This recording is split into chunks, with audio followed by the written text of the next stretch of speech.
Hey, Quantity Surveying fam, and really hope that you're going to get some enjoyment from this.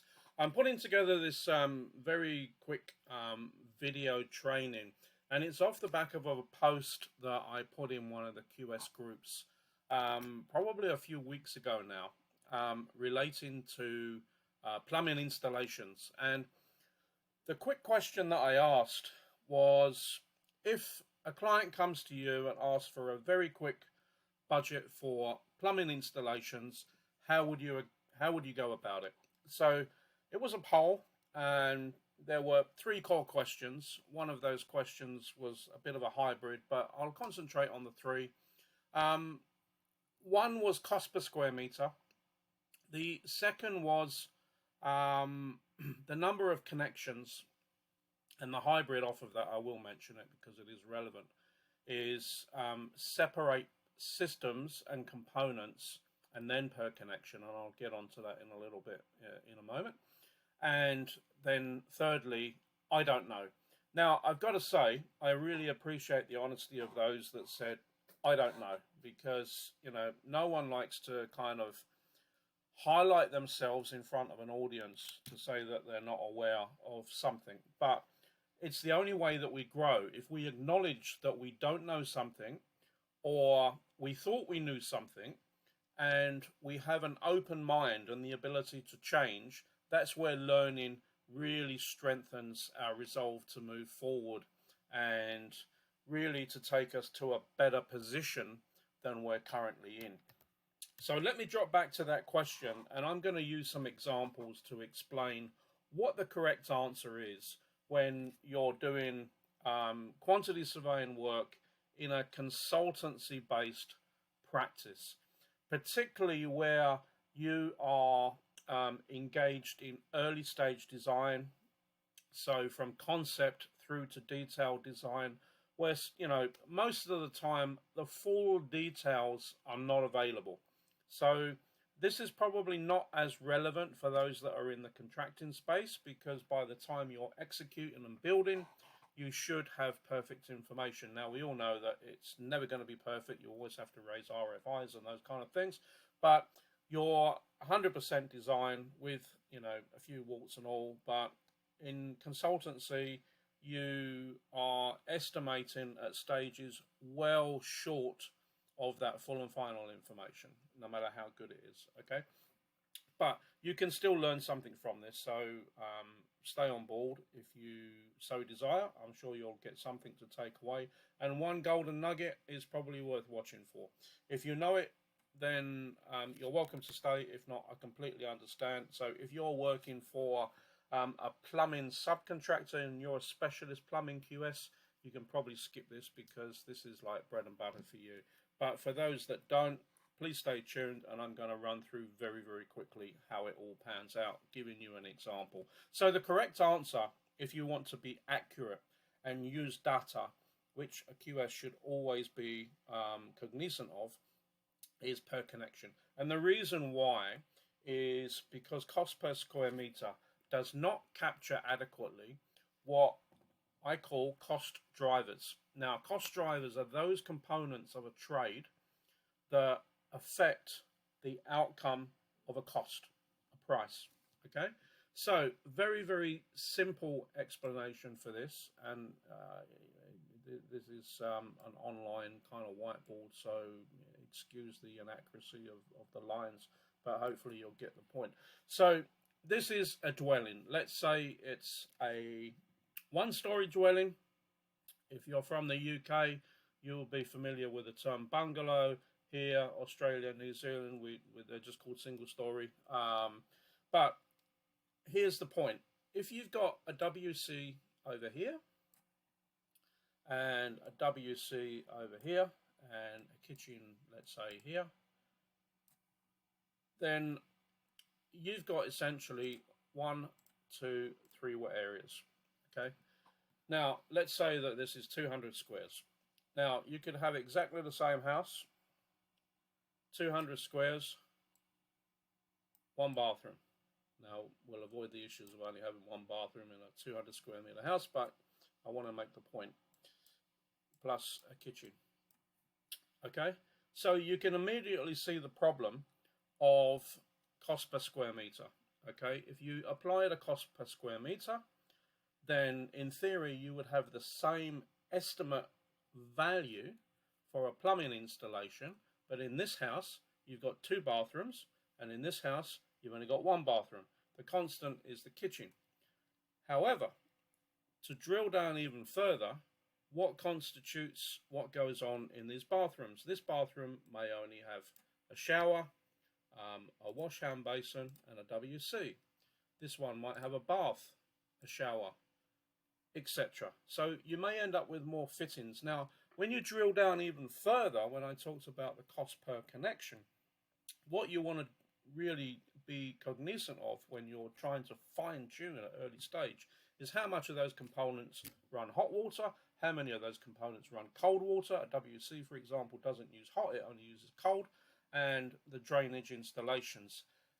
Going even deeper, and plumbing guys will understand this, is that, you know, obviously you want to be able to separate those components because the cost of drainage is different for each of those components. If you're looking at a WC, it's a larger diameter, like a 110, and if you're running a bath or a basin, it's like MUPVC 40 mil. You know, showers are larger. In some countries they're 50 mil, in other countries they're 65 mil. But hopefully the point I'm making is that each one of those components has a different cost. So if you cannot break them down into those cost drivers, then your estimate is going to be less accurate, if that makes any sense.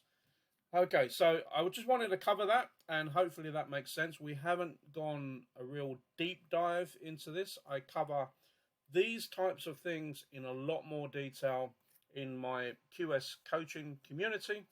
I think most of you who have been following me, or if you're new to me, you maybe would have seen the links. It's a new coaching program that I put out just within the last couple of days. In actual fact, it's been in fruition for some time. But essentially, I've got 3 tiers of membership, just to run through very, very briefly. We've got an entry level. All of these membership packages, by the way, include a weekly coaching call where you can ask questions.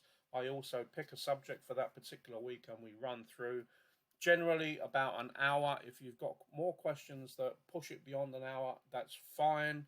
I'm not going to like hit the kill switch because you're eager for information, unless we start getting into like, you know, 5 or 6 hours, and everyone will have left anyway. But the entry level is less than $10 a month. Okay, you do get training modules, only 1 new course that is released every month, and then we move up into the silver and the gold, where you get more courses. You get some time with me on a one-on-one basis if that's what you're looking for, and a whole heap more. I would encourage you to go and look at the offer. If you've got any questions, then feel free to come and ask. I do also one-on-one coaching. If the the membership package is not what you're looking for, you have a specific need, then I encourage people to get on a call with me so we can explore what exactly you're looking for and how we can ascend you in your career.